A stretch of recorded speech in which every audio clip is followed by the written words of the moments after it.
Hosting the Republican National Convention and well over a dozen presidential campaign stops to redistricting and new legislative maps, Wisconsin had quite a year in politics. Our State Capitol Bureau Chief Vanessa Kelson talked with the state chair of both parties to hear about their takeaways from this year and priorities for 2025. Democrats and Republicans can agree on at least one thing. It's been quite the year in politics.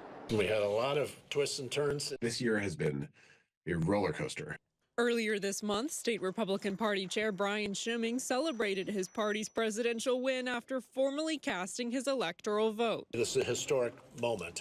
Wisconsin has only voted Republican for president 3 times since 1980. Meanwhile, State Democratic Chair Ben Wickler is reflecting on his party's loss, thinking ahead to the new year. This November's election reminds us that we have to show up, we have to organize everywhere, we have to communicate everywhere, and that for a ton of voters, there's both these questions around freedom and dignity and respect and bread and butter economic issues. Both party chairs commended the outpouring of support from volunteers. Thousands and thousands of volunteers across the state. The biggest volunteer effort we have ever put on. The work of tens of thousands of people to volunteer in the campaign, the work of millions of people to participate in our civic process, that all gives me hope. And both hope that momentum continues through April's state Supreme Court race.